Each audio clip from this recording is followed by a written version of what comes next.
Amen. Et nous allons faire un petit récapitulatif de la série d'enseignements, le livre des juges.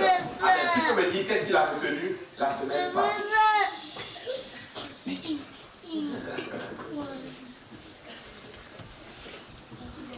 Le livre des juges. Qu'est-ce qu'il a retenu la semaine passée? Oui, frère, c'est dur. Quand le peuple d'Israël s'éloignait du Seigneur, il fallait montrer voir Dieu était plutôt un juge pour les ramener dans le droit chemin. Ah, Dieu élevait un juge pour les ramener dans le droit chemin. Amen. Good. Ah.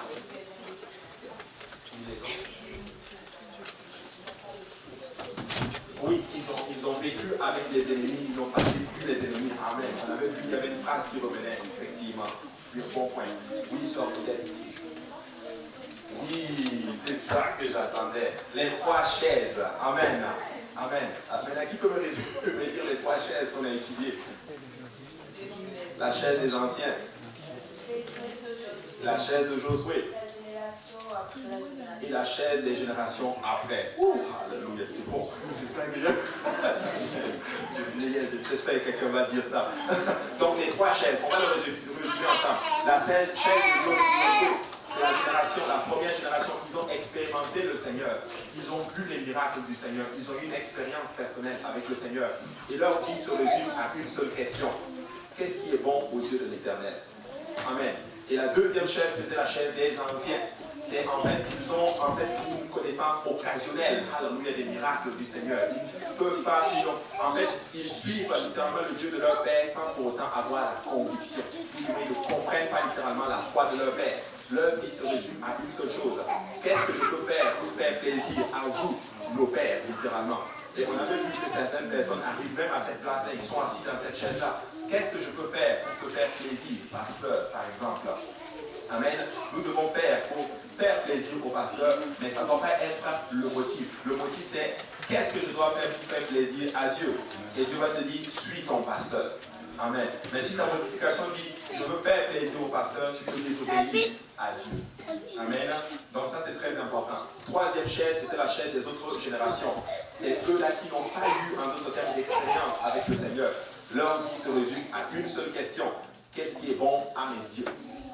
Amen. Qu'est-ce qui est bon à mes yeux? Ils sont ce qu'on appelle une génération égoïste, en d'autres termes. Une génération centrée sur elle-même. Amen. Mais nous rendons grâce au Seigneur. Nous ne sommes pas assis sur la chaise des autres générations, ni sur la chaise des anciens. Nous sommes assis sur la chaise de Josué. Amen. Sur la chaise de Josué. Et aujourd'hui, par la grâce du Seigneur, nous allons continuer notre série d'enseignements. Nous allons étudier la partie 2 aujourd'hui et nous allons voir en d'autres termes que le Seigneur va nous parler. Amen. Maintenant, je m'excuse, la dernière fois j'avais dit que le livre de Juge était le 6e livre, mais je m'excuse, c'est le 7e livre. J'ai mal compté. Alléluia. Amen. Mais c'est le 7e livre. Si vous comptez, vous allez voir, c'est le 7e livre. Et ce livre est composé de 21 chapitres. Amen. Et on pense que ce livre a été écrit par le prophète Samuel. Et dans ces jours-là, dans les livres, quand vous étudiez le livre de Josué, par exemple, vous allez vous rendre compte qu'Israël, en d'autres termes, est en train de jouir des bénédictions, en d'autres termes, du Seigneur. Et Josué, qui est un type du Christ dans l'Ancien Testament, est celui qui a fait rentrer les enfants d'Israël dans la terre promise. Et il a amené les enfants d'Israël à avoir la paix dans la terre promise. Comme Jésus-Christ lui-même est, en d'autres termes, nous fait entrer dans notre nouvelle Jérusalem. C'est lui qui nous donne la paix dont nous recherchons. Amen. Et si on prend pour point de départ les bénédictions qui sont conférées par l'Éternel à Canaan, et le Seigneur leur a confié la responsabilité à son peuple. Tu sais, quand Dieu donne une bénédiction, vient après ce qu'on appelle aussi des responsabilités. Amen. Donc souvent nous voulons être bénis, mais nous ne voulons pas prendre les responsabilités. Mais la bénédiction vient avec la responsabilité, en d'autres termes. Et Dieu leur avait donné, en d'autres termes, la responsabilité de la terre promise. Mais quand tu étudies le livre des juges, tu vois en d'autres termes un peuple qui souffre, un peuple en d'autres termes qui est sous l'esclavage, un peuple qui est en train de vivre, alléluia, sous son potentiel. Et la question qu'on peut se poser, qu'est-ce qui est arrivé en d'autres termes? Amen. Est-ce qu'ils ont justifié leur confiance, la confiance que le Seigneur mettait en eux? Est-ce qu'ils ont vécu à la hauteur des privilèges? Et ce livre, littéralement, nous donne la réponse. Et nous allons tenter de démêler cela à travers cet enseignement du livre des juges. Maintenant, comme nous avons commencé la série des juges la semaine passée, nous avons appris que le peuple d'Israël avait été promis, en d'autres termes, à tout le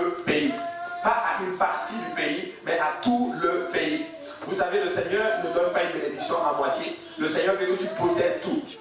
Amen. Il veut que tu possèdes tout. Mais des fois, nous ne possédons pas tout, malheureusement. Et ça, c'est vraiment triste. Ils n'ont pas tout possédé, donc ils ne pouvaient pas profiter littéralement de tout ce. Tu sais, tu ne peux pas profiter de quelque chose que tu n'as pas. Amen. Donc nous devons profiter de toutes les bénédictions que le Seigneur a en réserve pour nous. Et je ne sais pas pour vous, moi je suis vraiment résolu à profiter vraiment de toutes les bénédictions que le Seigneur a en réserve pour nous. Amen. J'aimerais vraiment en profiter. Et c'est comme beaucoup de chrétiens aujourd'hui. Ils peuvent citer la parole du Seigneur sans pour autant vivre la parole du Seigneur. Amen. Amen. Nous voulons vivre la parole du Seigneur. Nous ne voulons pas être juste des gens qui savent, qui connaissent les versets par cœur. Amen. Et je rends grâce à Dieu du fait que nous connaissons certains versets par cœur. Mais nous devons maintenant arriver au niveau où nous vivons cette parole-là. Nous vivons la parole du Seigneur. Vous savez, l'Écriture, qui est la parole de Dieu, nous donne, alléluia, la liberté. Mais l'Esprit du Seigneur nous donne aussi la liberté. Maintenant, quand tu vas en anglais, tu vas voir qu'il y a deux mots qui sont, par exemple, ceux qui parlent anglais vont pouvoir nous aider. Il y a deux mots, alléluia, qui est utilisé pour le mot liberté. Il y a freedom et il y a liberty. Amen. Maintenant, aujourd'hui, ça commence à être pareil. Mais c'est pas deux, c'est deux mots complètement distincts. Freedom, c'est par exemple, c'est la liberté, en d'autres termes, de l'esclavage. Tu es sous esclavage, tu es esclave et on te libère, ça devient freedom. Mais liberty, ça te donne, en d'autres termes, ça dit que tu es libre de tes actions, tu fais comme tu veux. C'est deux choses différentes. Maintenant, ce que l'enseignement dit ici, c'est que la parole de Dieu nous donne la liberté, freedom, mais l'Esprit du Seigneur nous donne ce qu'on appelle liberty, en d'autres termes, la liberté de choisir, d'agir, de nos mouvements, en d'autres termes. Amen. Et ça, c'est très important. Maintenant, regardez Jean chapitre 8, verset 32. La Bible dit ceci. Vous connaîtrez la vérité et la vérité vous affranchira. Amen. La vérité vous affranchira. Dans ce verset, vous allez vous rendre compte de quelque chose de particulier. C'est le mot affranchira. C'est un mot-clé. En fait, il y a deux mots-clés. La vérité et affranchira. Mais bien avant cela, je vais apporter un peu plus de nuance sur le mot freedom. Freedom, comme je le disais, ça veut dire l'absence de retenue. Malheureusement, en français, c'est le même mot, liberté. Donc, freedom, c'est l'absence de retenue, la libération de l'esclavage. C'est-à-dire que la vérité, en d'autres termes, vient et me libère de l'esclavage de Satan, en d'autres termes, du péché, si on peut le dire ainsi. Mais liberté va au-delà de cela. Ça signifie le pouvoir de choisir, le manque d'innovation. Amen. Je peux choisir comme je veux. Mais dans Jean chapitre 8, verset 32, comme nous l'avons lu tantôt, vous connaîtrez la vérité et la vérité vous affranchira. Le mot affranchir ici, il est traduit par éloteo. Ça veut dire rendre libre, amener la liberté, mais ça te donne ce qu'on appelle la domination sur le péché. Donc quand le Seigneur dit vous connaîtrez la vérité et la vérité vous affranchira, il est en train de dire vous connaîtrez la vérité et vous allez arriver à cette place où vous allez dominer sur le péché. Amen. Nous allons dominer sur le péché. 2 Corinthiens chapitre 3, 17 dit ceci. Or, le Seigneur, c'est l'Esprit. Et là où est l'Esprit du Seigneur, là est la liberté. Littéralement, la vérité de Dieu me libère du péché. Mais l'Esprit de Dieu me permet de jouir de ma liberté. Amen. Donc la parole du Seigneur nous délivre, mais l'Esprit du Seigneur nous permettra de jouir de cette liberté qu'il nous a donnée. Vous savez, le diable est la liberté. Voilà pourquoi vous allez voir certaines personnes, ils sont libres, mais ils vivent comme des esclaves. Ils ont été baptisés, ils se sont repentis de leur péché, baptisés au nom de Jésus, remplis du Saint-Esprit, mais ils vivent tellement comme si c'était comme une oppression. Et c'est ce que Satan aime. Tu n'es toujours pas libre. En d'autres termes, tu es libre d'une certaine façon, mais dans ta mentalité, tu es comme encore lié. Nous sommes libres dans le Seigneur, peuple de Dieu. Et nous devons arriver à cette place où nous commençons à jouir de cette liberté que nous avons reçue de notre Seigneur Jésus-Christ. Et je vais être honnête avec vous, j'ai vécu pendant longtemps dans ma tête avec l'esprit, ok, je dois faire ces choses. Mais ça m'a pris quand même un peu de temps pour réaliser que tu sais quoi, il est temps de jouir de ce que j'ai dans le Seigneur. Il est temps de jouir de ce que nous avons. Et ça, c'est très, très, très important. Vous savez, si vous lisez les nouvelles dans les pays où le christianisme est inexistant, par exemple l'Arabie Saoudite, vous allez vous rendre compte qu'il y a une servitude incroyable. Les gens sont complètement liés. Allez dans certains pays comme l'Arabie Saoudite, les femmes n'ont pas... Maintenant, on les a autorisés à conduire. Mais pendant longtemps, les femmes n'avaient pas le droit de conduire. elles marchent avec un vêtement qu'on appelle la burqa. Elles sont complètement couvertes. Écoute, je n'aimerais pas vivre dans ce pays. Je vous assure. N'êtes-vous pas content de vivre au Québec? Amen. Nous sommes contents. Voilà pourquoi nous devons prier pour les autorités de ce pays. Tu sais, pour avoir cette liberté que nous avons, ils se sont battus fort et certains d'entre eux ont laissé leur vie. Amen.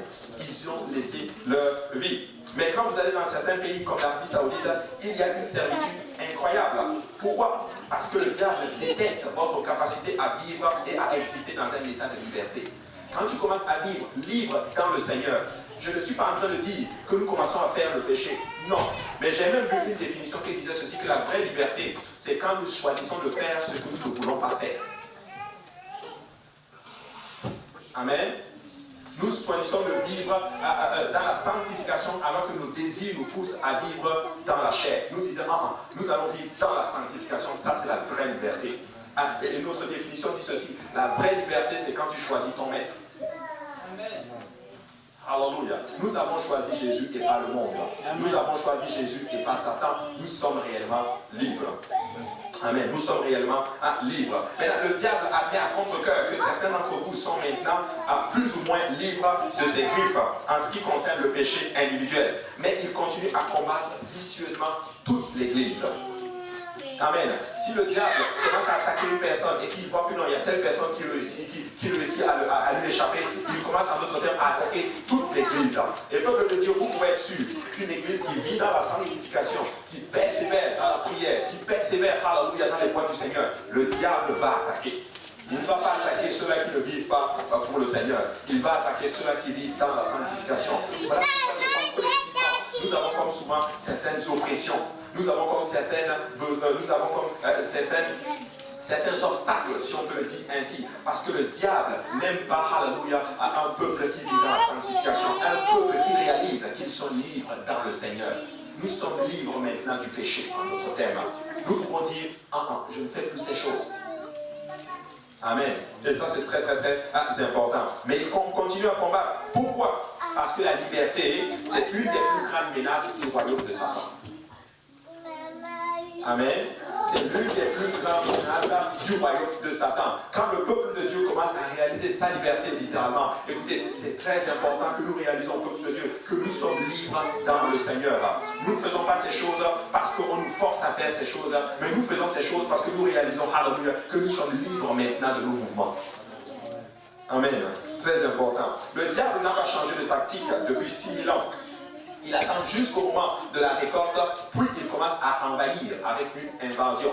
Tu sais, des fois, le diable va attendre au moment où tu commences à récolter littéralement dans le Seigneur et il va commencer en d'autres termes à t'attaquer. N'avez-vous pas remarqué qu'au moment où tu commences à avoir une percée spirituelle, ça devient comme, il y a comme de l'oppression, ça devient un peu dur littéralement, parce que le diable réalise que tu es en train de moissonner dans le Seigneur et là il va commencer en d'autres termes à attaquer. Juge, chapitre 6, verset 1, la Bible dit ceci. Les enfants d'Israël firent ce qui déplaît à l'Éternel, et l'Éternel les livra entre les mains de Madian.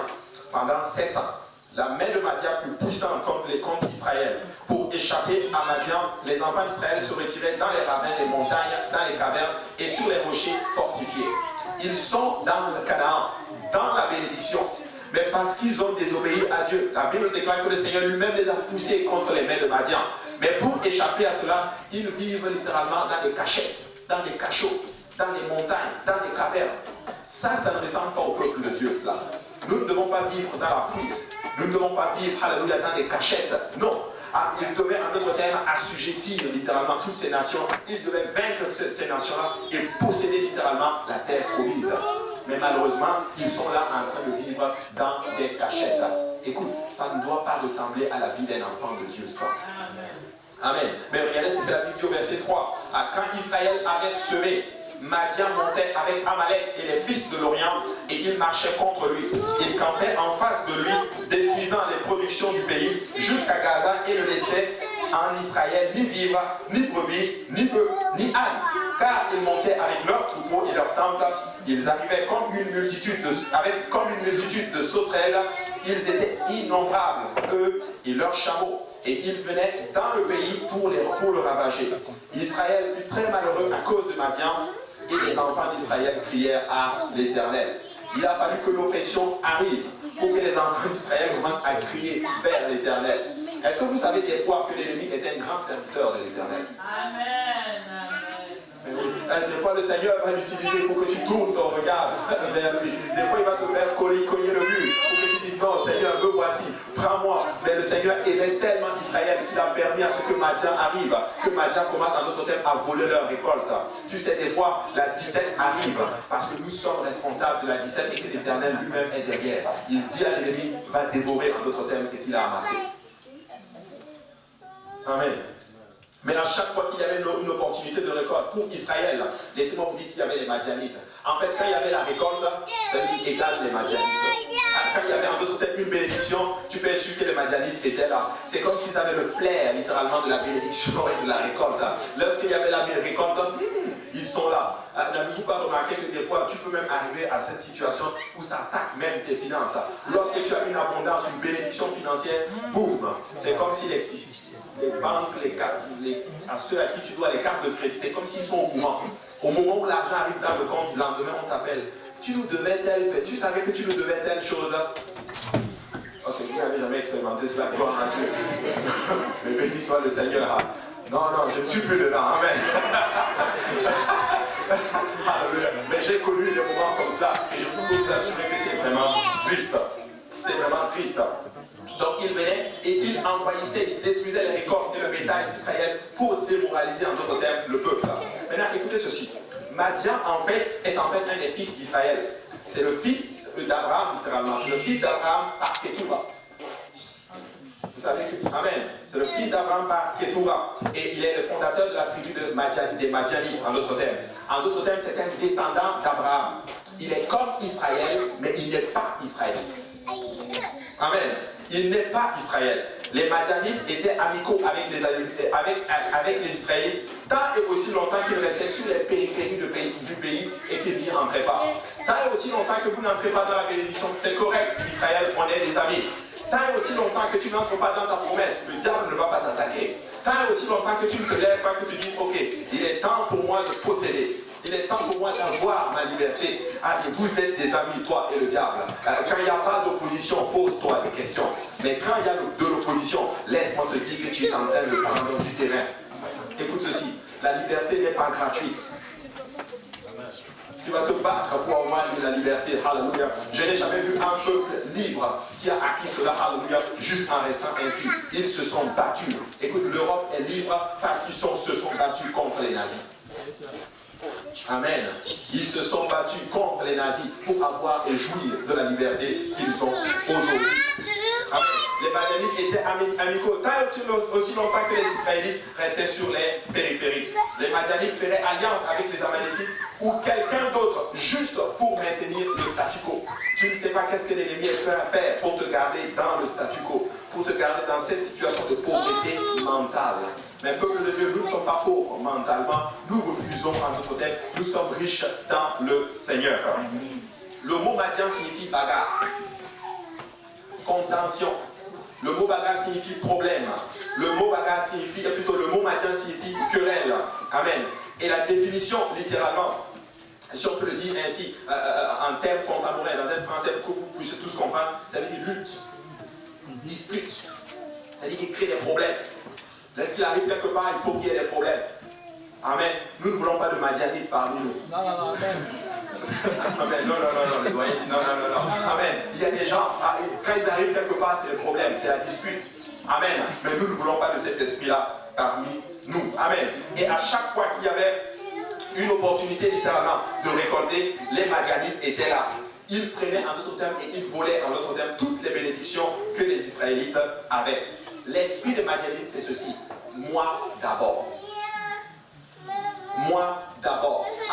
Malheureusement, cet esprit travaille aujourd'hui même dans l'église. Il y a certaines personnes, c'est moi d'abord. Mais écoutez un principe, peuple de Dieu. Si tu veux grandir et réussir dans la chrétienté et réussir ta marche avec le Seigneur, c'est Dieu d'abord et toi après. Amen. Dieu d'abord et toi après. Je vous donne la clé du bonheur, la clé de la réussite. C'est mettre le Seigneur premier dans votre vie. S'il est premier dans tes finances vont prospérer. S'il est premier dans ta relation, tes relations vont prospérer. S'il est premier en toutes choses dans ta vie, laisse-moi te dire que toute chose dans ta vie va prospérer et cela à tous égards. Amen. Maintenant, comment pouvez-vous combattre un esprit ainsi? Moi d'abord. Juge chapitre 6, verset 11, la Bible dit ceci. Puis vint l'ange de l'Éternel et il s'assit sous le térébinthe d'Oprah, qui appartenait à Joas de la famille d'Abiézer. Gédéon, son fils, battait du froment au pressoir pour le mettre à l'abri de Madian. L'ange de l'Éternel lui apparut et lui dit, l'Éternel est avec toi, vaillant héros. Alléluia, vaillant héros. Et je suis content de voir des vaillants héros et des vaillantes héroïnes ici. Alléluia. Des fois tu te regardes, tu es abattu. Tu te dis mais comment je vais faire ceci? Je n'ai même pas prié ce matin. Je n'ai même pas lu ma Bible. Alléluia. Je n'ai même pas pu faire ceci. Et le Seigneur arrive, lève-toi, vaillant héros. Écoute, tu es un vaillant héros, alléluia. Je ne suis pas en train d'encourager le lazy. Nous devons faire cette chose. Mais laisse-moi te dire que si tu n'as pas fait ces choses, le Seigneur te regarde mieux que toi-même tu te regardes. Son regard est favorable sur toi. Il renouvelle tous les jours son alliance avec toi. Et il te dit que tu es un vaillant héros. Lève-toi, alléluia. Lève-toi, tiens ferme et prends ta possession. Amen. Prends ta possession. Maintenant, Gédéon lui dit, mon Seigneur, si l'Éternel est avec nous, pourquoi toutes ces choses nous sont-elles arrivées? Et où sont tous ces prodiges que nos pères racontent quand ils disent l'Éternel ne nous a-t-il pas fait monter hors de l'Égypte? Maintenant l'Éternel nous abandonne et il nous livre entre les mains de Madian. Vous savez, Gédéon est quand même un personnage assez particulier. Il avait accepté le statu quo. Il avait commencé à battre le froment. Non, c'est tout à fait normal. On est esclave, on va vivre comme cela. Et j'ai enseigné mardi par rapport à notre thème à la sortie des enfants d'Israël de l'Égypte. 400 ans esclave de l'Égypte. Vous imaginez quelqu'un qui est né esclave, il est mort esclave. Son fils est né esclave, mort esclave pendant 4 générations. Mais c'était ça qui était en train d'arriver littéralement à Gédéon. Il avait juste accepté le statu quo. Écoute, si tu acceptes le statu quo, tu as échoué. Mais quand tu refuses le statu quo, là, tu n'as pas échoué. Amen. N'accepte pas quand ça ne va pas. Amen. Ok, non, c'est la fatalité. Alléluia. Je vais toujours échouer. Je n'ai pas de travail, mais c'est correct. Alléluia. C'est comme ça. C'est la volonté de Dieu. Non, lève-toi, alléluia. Commence, alléluia, fais tes CV, alléluia. Dépose tes CV, cours, alléluia. Dépose tes CV jusqu'à ce qu'on t'appelle, alléluia. Et tu vas voir que Dieu va agir. Amen. Un enfant de Dieu ne doit pas être paresseux. Un enfant de Dieu doit bouger. Un enfant de Dieu ne doit pas tout le temps accepter le statu quo. Non, c'est normal. Oh, je n'arrive pas à prier. C'est normal. Oh, je suis fatigué. Non. Écoute, il y a quelque chose qui ne tourne pas rond que tu dois régler. Et le Seigneur t'appelle vaillant héros. Amen. Mais oui, vaillant héros. Vaillant héros. Nous devons refuser le statu quo quand ça ne va pas. Même quand ça va, laissez-moi vous dire que nous devons refuser le statu quo parce qu'il y a toujours mieux. Amen. Amen. Il y a toujours mieux. Écoutez, voici la devise dans le Seigneur, c'est de gloire en gloire. Amen. Si nous avons un réveil dans la maison du Seigneur, écoutez, nous ne devons pas accepter ce statu quo là. Ok, c'est correct, on a atteint 124 personnes dit ce dimanche. Ok, c'est correct, on est une grande église. Il y a encore des âmes dehors. Alléluia. La question n'est pas combien d'âmes sont dans l'église. La question c'est combien dehors n'ont pas encore entendu l'évangile. Alléluia. Et nous devons encore pousser le peuple de Dieu parce que le Seigneur va de gloire en gloire. Alors refusons le statu quo. Et l'Éternel se tourna vers lui et lui dit, va avec cette force que tu as. Et il était assis. Seigneur, j'aurais voulu voir la conversation, comment ça s'est passé. Peut-être la Bible n'enregistre pas peut-être toute la conversation littéralement. Seigneur, peut-être qu'il a dit d'autres choses. Mais le Seigneur dit, va seulement avec cette force-là. Et j'aime beaucoup la suite. Et délivre Israël de la main de Madian. Toi, délivre Israël. Pas moi, je vais délivrer. Mais va avec cette force, délivre. Je te fais juste une promesse. N'est-ce pas moi qui t'envoie? Écoute, si c'est Dieu qui t'envoie, alors fais-le. Si c'est le Seigneur qui t'envoie, alors fais-le. Alléluia. Nous ne sommes pas là par de nous-mêmes. Nous ne vivons pas pour le Seigneur par de nous-mêmes. Nous ne faisons pas ces choses par de nous-mêmes. Nous le faisons par le Seigneur. Je ne me suis pas appelé, c'est lui qui m'a appelé. Vous ne vous êtes pas appelé, peuple de Dieu. C'est lui qui vous a appelé. Ne pensez même pas que vous avez accepté le Seigneur. C'est lui qui vous a accepté. Amen. Alors, alléluia, lève-toi, vaillant héros, vaillante héroïne, et va avec cette force. Car le Seigneur, c'est lui qui t'envoie. Alléluia. Nous n'essayons pas de gagner quelque chose que nous n'avons pas, peuple de Dieu, mais nous essayons de vivre ce que nous avons déjà en Christ. Amen. Nous essayons d'atteindre ce que nous avons déjà en Christ. Romains 8, 15, la Bible dit ceci. Et nous n'avons point reçu un esprit de servitude pour être encore dans la crainte. Mais vous avez reçu un esprit d'adoption, dans lequel nous crions Abba Père. C'est un esprit d'adoption. C'est un esprit de filiation. Il est notre Père. Moi, je dis souvent ceci, je ne suis pas son esclave. Je suis son fils. Amen. Amen. Je suis son fils. Et le fils a tous les privilèges. L'esclave, il attend un salaire. Amen. Il fait les choses parce qu'il doit le faire. Mais le fils, il fait les choses parce qu'il aime. Il aime son père. Il fait ces choses. Et tu sais quoi, quand tu atteins le titre de fils, c'est là que tu entres dans ce qu'on appelle la prise de responsabilité. Si tu es devenu fils, j'étais son enfant, je suis devenu son fils. Pour la prise de responsabilité. Et nous sommes en train d'atteindre cette position, peuple de Dieu. Grandissons dans le Seigneur. Prenons les responsabilités. Et c'est ce que le Seigneur attend. Toi, va délivrer Madian. En d'autres termes, il est en train de dire, Gédéon, en passant, il est en train de dire, Gédéon, je pensais qu'il y a un Gédéon, oui, Gédéon, oui. Amen. Il y a Gédéon, lève-toi et va. Il est en train de dire ceci, moi je peux délivrer, je peux vous délivrer facilement, mais je veux que ce soit toi qui le fasses. Pour que tu réalises quelle est l'autorité que je t'ai donnée. En fait, je veux que tu partages mon autorité. Amen. Et c'est ce que tout père veut, en d'autres termes. Le père peut faire certaines choses pour son enfant, mais il veut que son enfant prenne les responsabilités et le fasse lui-même. Amen. Amen. C'est un esprit d'adoption. L'esprit lui-même rend témoignage à notre esprit que nous sommes enfants de Dieu. Or, si nous sommes enfants, nous sommes aussi héritiers. Héritiers de Dieu et co-héritiers de Christ. Si toutefois nous souffrons avec lui afin d'être glorifiés avec lui. Il est en train de dire que nous sommes héritiers et co-héritiers, littéralement. Ça veut dire ceci, que tout ce qui appartient à Dieu nous appartient. C'est ça, héritier. C'est à nous.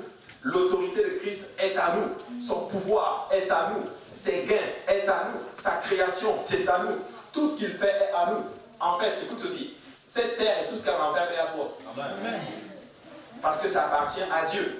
Et nous sommes co-héritiers avec lui. En d'autres termes, nous avons reçu le pouvoir d'exercer. Nous avons reçu l'autorité d'exercer, en d'autres termes, son pouvoir sur la terre. En fait, nous sommes les représentants de Dieu sur cette terre. Alléluia. Savez-vous que chaque chrétien est riche en Christ? La Bible est notre passeport qui nous identifie en tant que citoyens du ciel. Et aussi notre carnet de notes décrivant toutes les promesses que le Seigneur a en réserve pour chacun de nous. Il y a beaucoup de promesses dans la parole du Seigneur pour chacun de nous. Il dit, tu vivras, tu raconteras les œuvres de l'Éternel, tu prospéreras à tous égards. Tu vas prospérer matériellement, tu vas prospérer financièrement, tu vas prospérer spirituellement. Dieu veut que notre joie soit parfaite. Peuple de Dieu, nous sommes là pour prospérer dans le Seigneur. Pas dans le monde, dans le Seigneur. Amen. Je ne suis pas en train de prêcher la prospérité. Non. Mais je suis en train de dire qu'un enfant de Dieu doit entrer dans toutes les promesses. Écoute, si tu marches selon la parole du Seigneur, tu ne vas pas galérer sur cette terre. Tu ne vas pas galérer matériellement. Amen. Amen. Amen. Je vais l'expliquer encore ici. Je l'ai déjà expliqué une fois. La prospérité, même financière dans le Seigneur, ce n'est pas avoir beaucoup. Dieu peut te donner beaucoup. Comme il peut te donner peu. Amen. Et dans ce peu, tu vas bien vivre. Amen. Il est capable de te donner juste 30 000 $ l'année. Et dans les 30 000 $, tu vis mieux que quelqu'un qui a 500 000 $ l'année. Il y a des gens qui gagnent peu, mais ils vivent mieux que beaucoup de personnes qui gagnent plus. Amen. Ces de ça que je suis en train de parler. Pourquoi? Parce que si nous mettons le Seigneur premier, même dans nos finances, dans toutes choses, nous allons vivre prospères. Amen. Nous allons vivre prospères. Et c'est de ça que je parle. Et c'est ce que le diable ne veut pas que tu comprennes littéralement. Cette liberté que nous avons de donner pour l'œuvre du Seigneur afin d'être bénis. Amen. Amen. Donc, beaucoup de chrétiens vivent des vies misérables alors que Dieu nous a fait cohéritiers avec Christ. La culpabilité et la peur ne sont pas des motifs appropriés pour servir Dieu. Amen. Oui, question?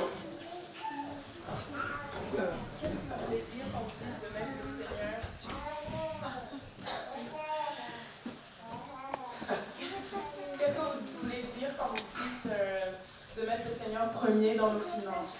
Ça veut dire ceci que, premier, ça veut dire ceci, tu donnes tes dîmes et tes offrandes. Dès que tu as quelque chose que Dieu te bénit avec, tu donnes ta dîme à Dieu. Tu donnes des offrandes. Tu donnes pour soutenir l'œuvre du Seigneur. Si tu fais cela, Dieu va te bénir. Amen. Amen. Je vous dis, si vous faites ça, Dieu va vous bénir.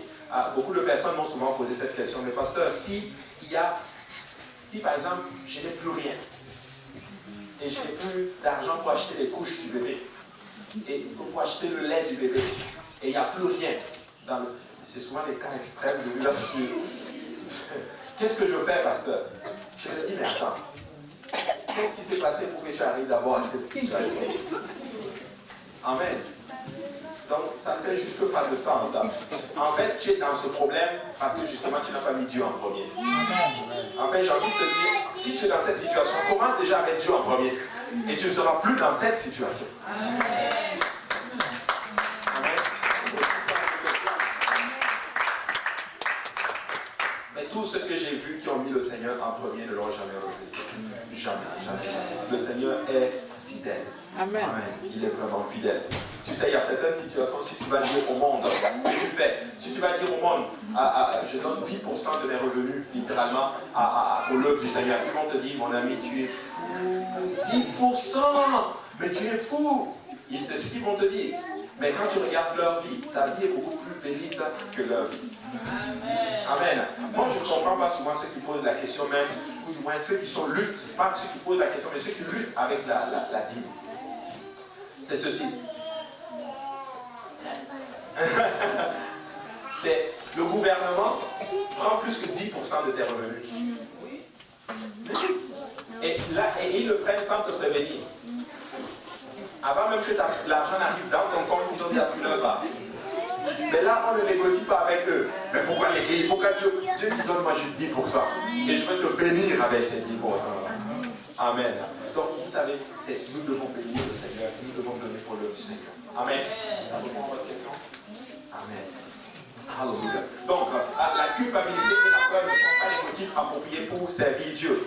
Plutôt, pour nous obliger à vivre en tant que peuple de Dieu, la Bible souligne la vérité stupéfiante que grâce à la miséricorde de Dieu, nous sommes déjà son peuple. Amen. Amen. Grâce à la miséricorde de Dieu, nous sommes son peuple. Écoutez, nous ne sommes pas le peuple d'Allah, ni le peuple de Bouddha. Nous sommes le peuple de Jésus-Christ. Et ce n'est pas par nous-mêmes, mais par sa miséricorde. Amen. Par son amour, nous sommes rendus son peuple. Écoutez, si Dieu peut prendre quelqu'un qui ne servait pas Dieu, qui était ancré dans la religion, et faire de lui son peuple, hey, laissez-moi vous dire qu'il n'y a pas d'excuse pour tout un chacun de nous. Alléluia. Écoute, tu ne vis pas par Dieu par toi-même, tu vis pour Dieu par lui-même. Amen. Très important. Vous savez, le mot donc est un langage logique. Ça fait partie de la logique. Comme il y a ça, donc il y a ça. S'il y a ça, donc il y a ça. Amen.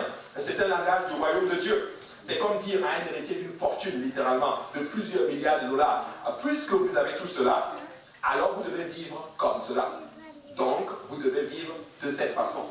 Vous vous rendez compte quelqu'un qui a plusieurs milliards, mais qui vit dans la 17, qui vit dans le doute, dans les problèmes.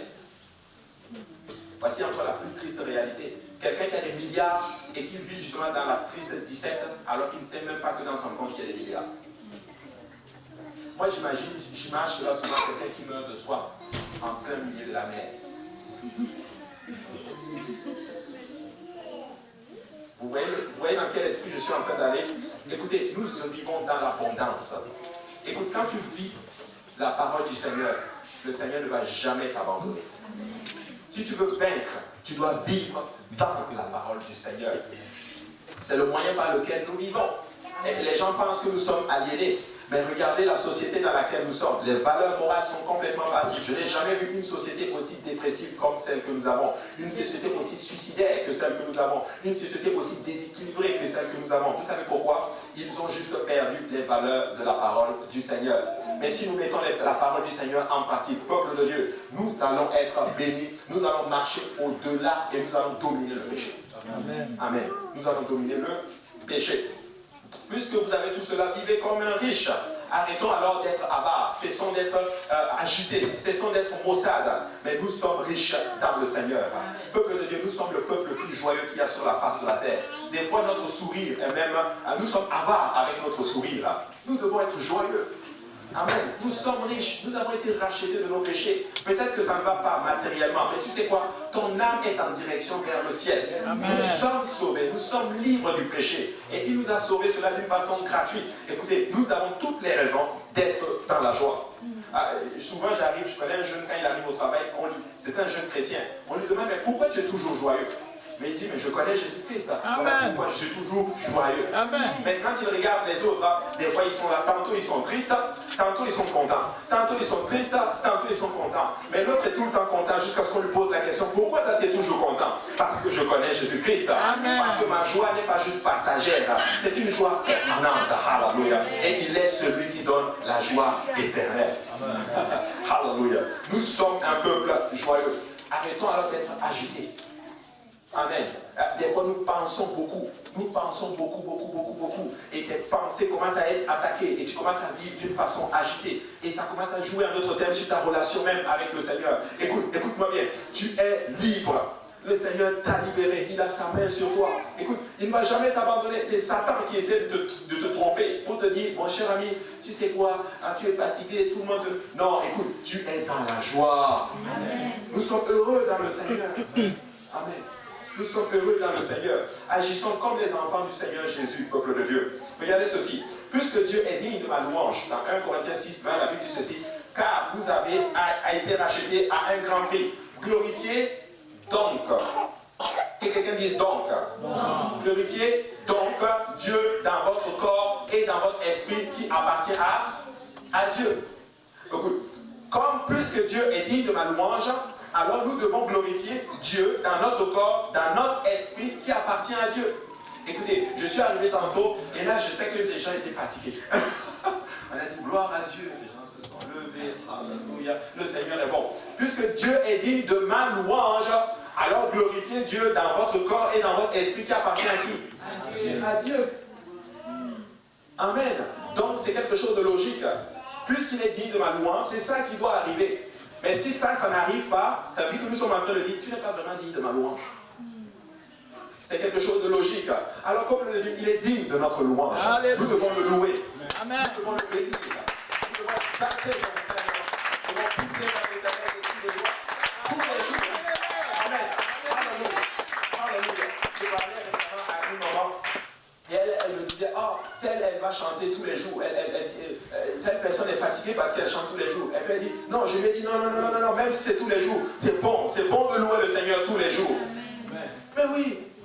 Mais oui. Il est digne de notre louange. Tu sais, quelqu'un a dit ceci, quand j'étais musulman, je prenais des cours.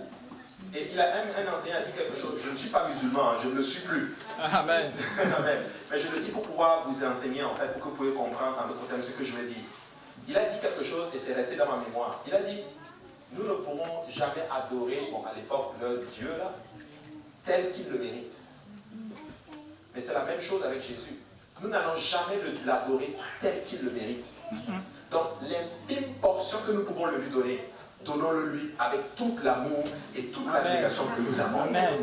Parce qu'au ciel, il a déjà tout. Les anges le louent. Et les anges là, quand ils louent le Seigneur, ils louent vraiment le Seigneur. Amen. Saint, Saint, Saint, l'Éternel des armées. C'est chanté Alléluia pendant des années et des siècles. Mais écoutez, nous devons louer le Seigneur. Sinon les pierres vont le louer.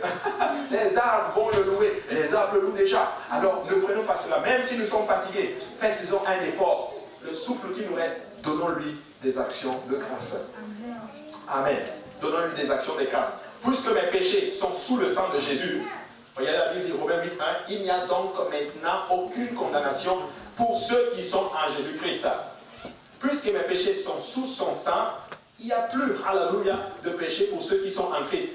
Donc c'est quelque chose de logique. Donc alors pourquoi, d'où vient cette culpabilité?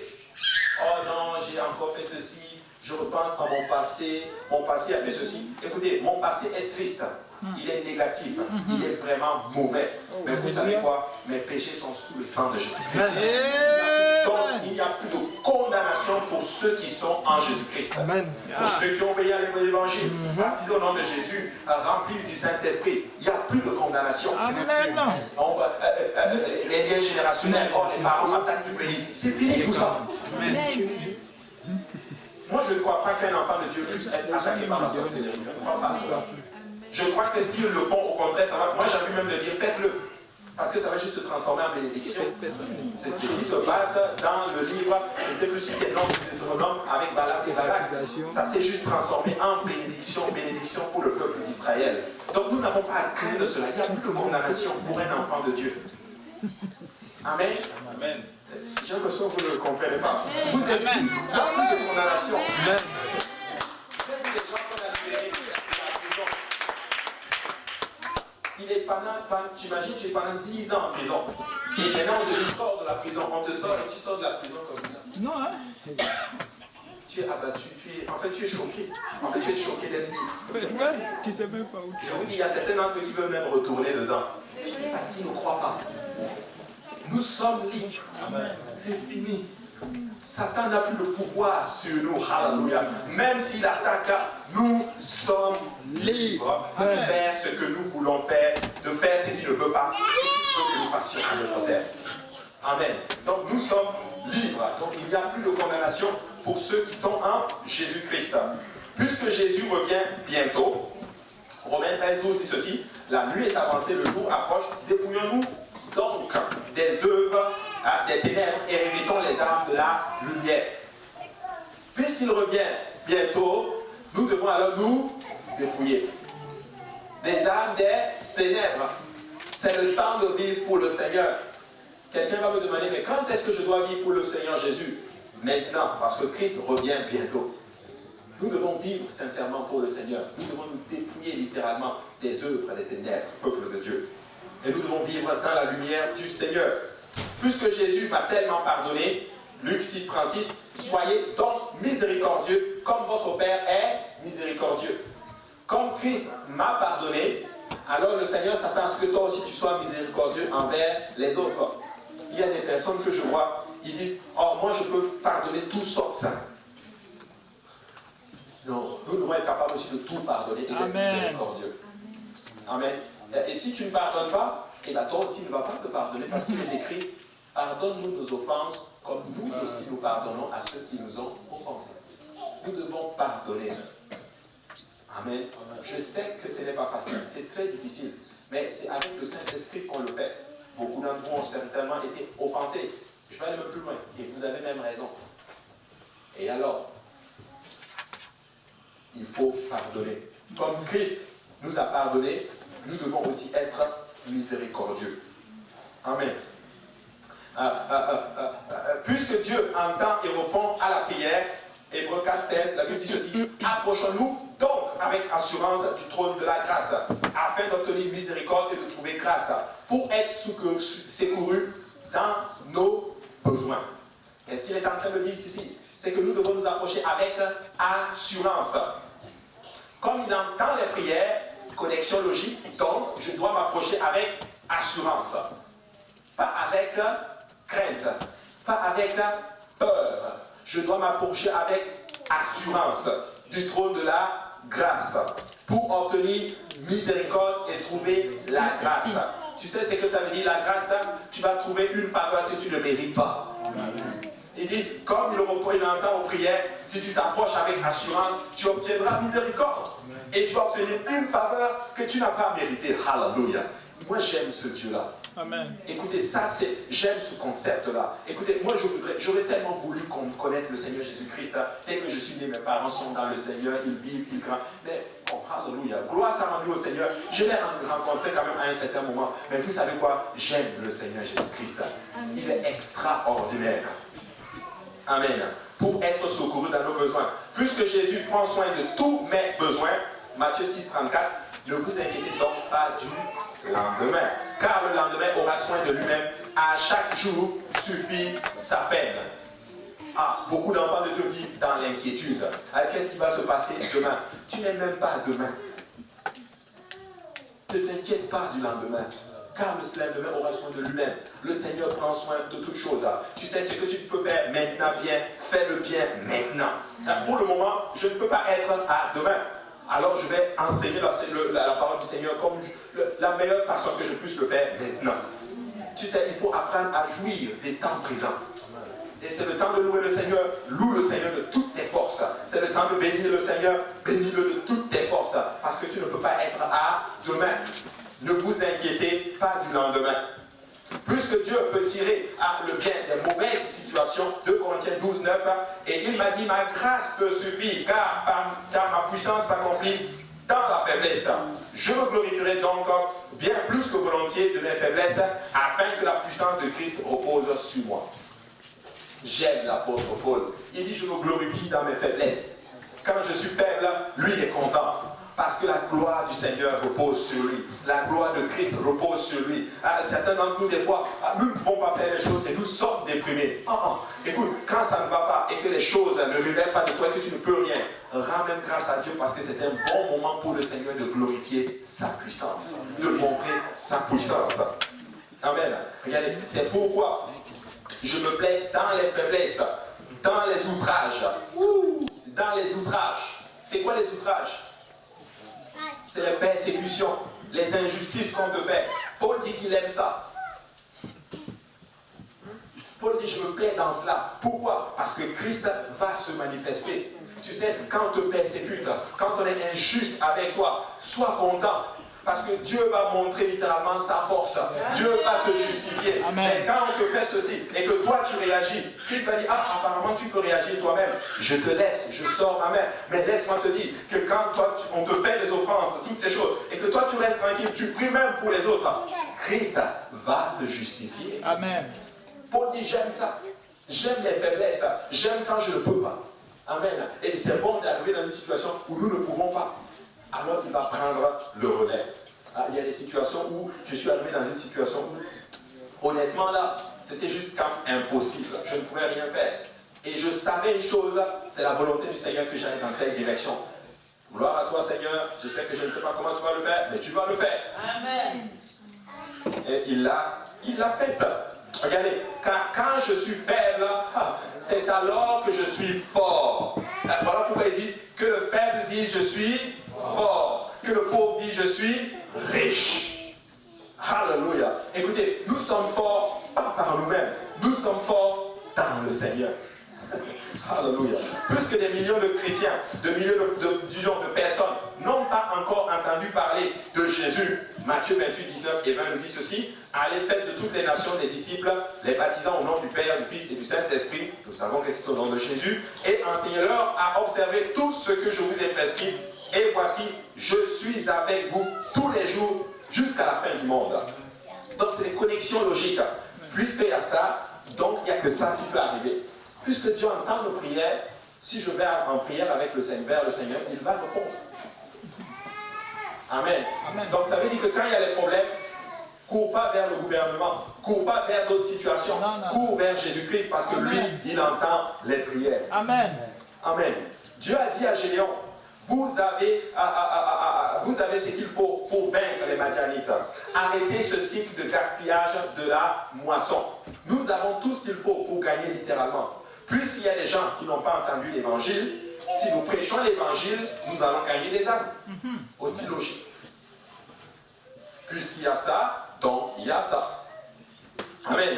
Et tenez-vous juste à carreau. Tenez-vous juste prêt. Soyez juste fort. Tenez juste pour le Seigneur. Tu sais, la promesse centrale de la parole du Seigneur n'est même pas je te pardonnerai tes péchés. Ce n'est même pas, bien que ça soit dans la parole du Seigneur, la promesse la plus fréquente dans la Bible, c'est « je serai avec vous ». C'est ça la promesse la plus fréquente. Oui, je serai avec vous. C'est ça le plus fréquent que tu trouves dans la Bible. Bien qu'il y a la promesse, vos péchés seront expiés. Je sais que certains sont choqués là. Vos péchés seront... Mais la promesse fréquente dans la parole du Seigneur, c'est « je serai avec vous ». Regardez, si tu prends Matthieu 28, 19, qui peut me dire par cœur la suite du verset? Matthieu 28, 19, Matthieu 28, 20.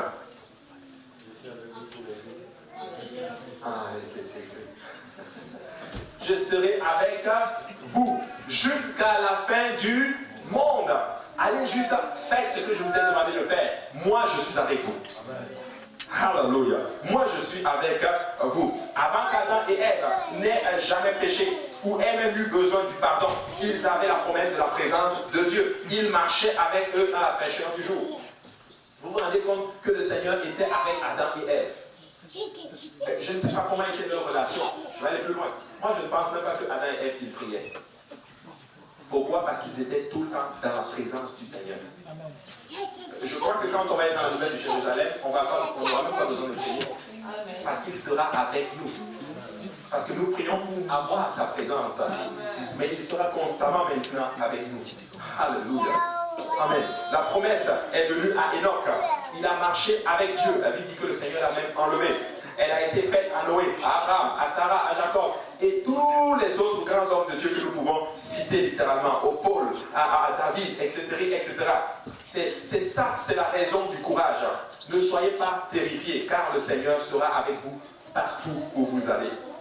Il les a maintenus dans les ténèbres, c'est vrai. Mais l'homme selon le cœur de Dieu le dit ainsi. David, même quand je marche dans l'ombre de la vallée de la mort, je ne crains aucun mal, car tu es avec moi.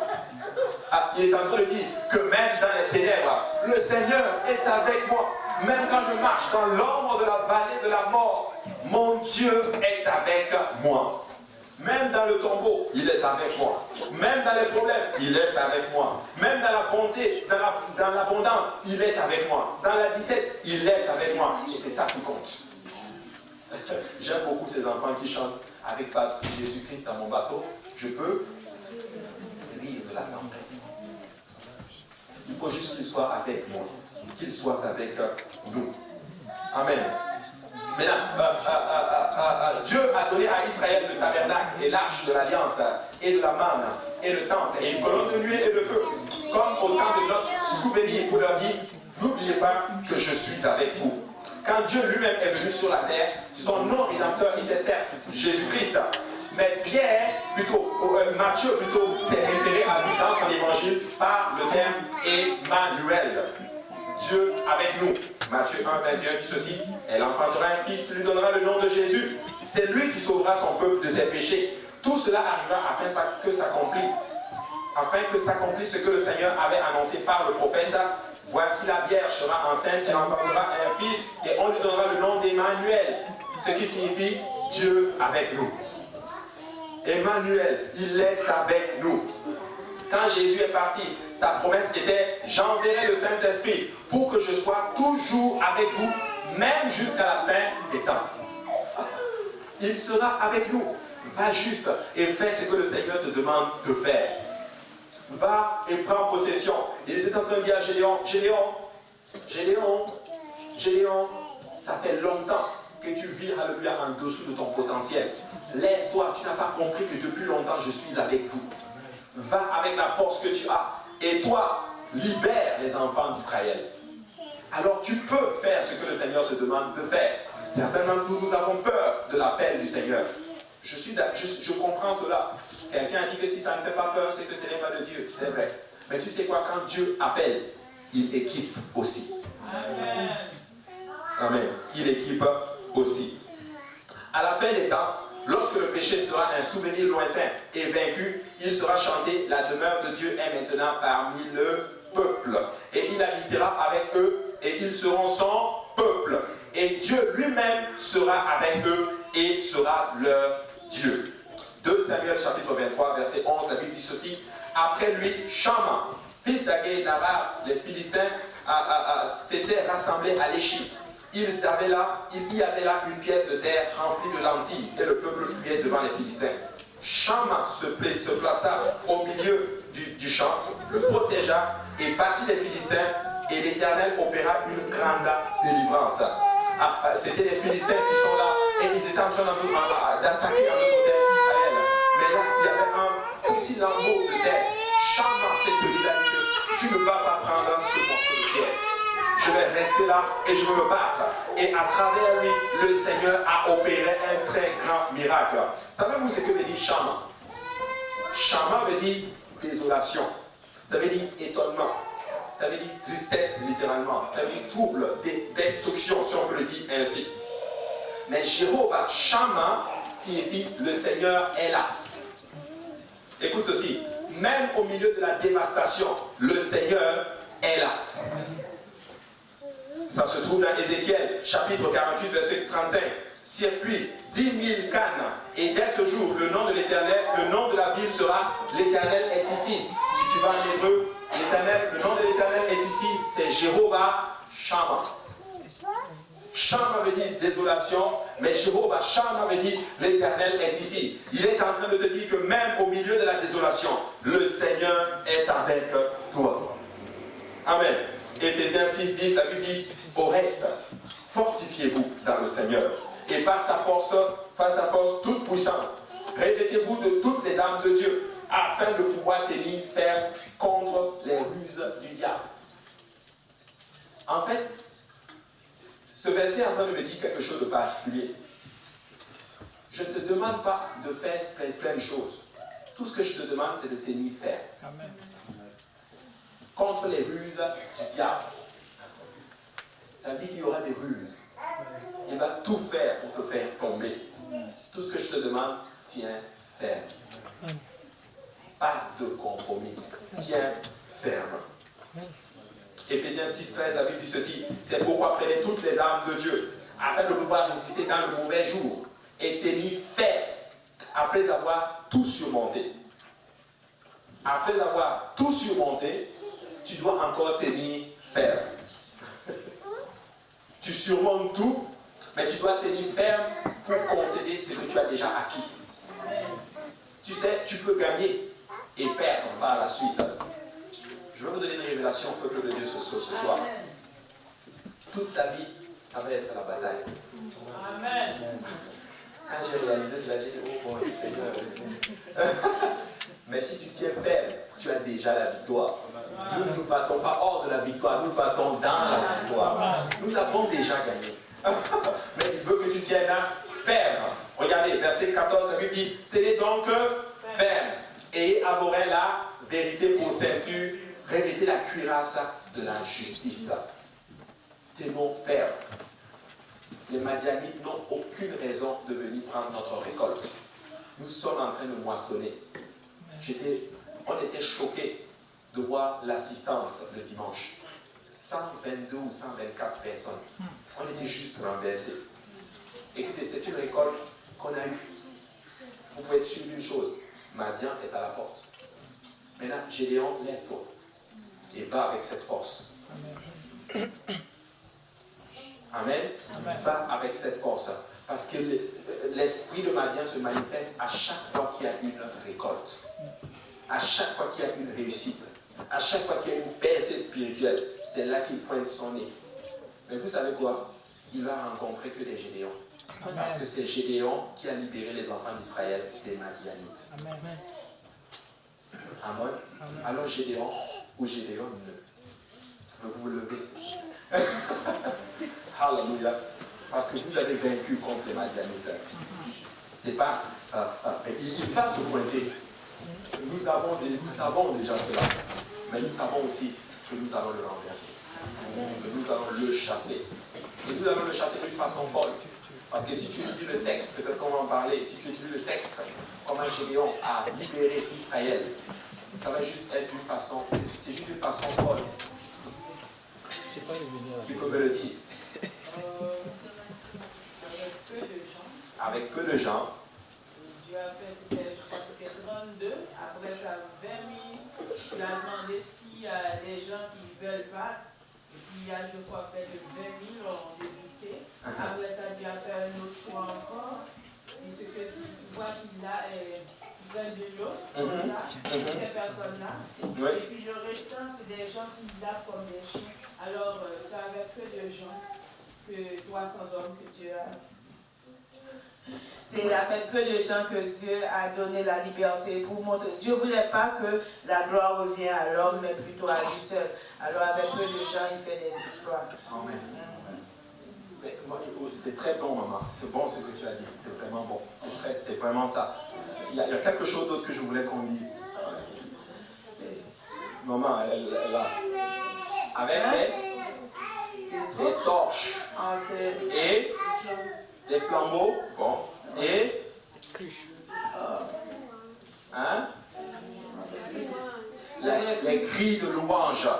Donc, que représente la torche? C'est la lumière, la lampe. Que représente la lampe? La lumière? Oui, mais que représente la lampe?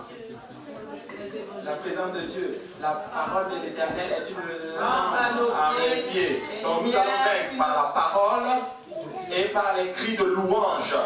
Donc alors que nous louons le Seigneur et que nous vivons la parole du Seigneur, on va tomber. Alléluia. Amen. Alléluia. Alors nous allons continuer à vivre cette parole. Nous allons continuer à vivre et enseigner cette parole. Nous allons continuer à vivre dans la sanctification et le Seigneur va faire de grandes choses. Amen. Alléluia. Et le bon de voir, prions tous ensemble. Éternel des armées, nous te rendons grâce, nous te disons encore merci Seigneur. Merci pour la révélation.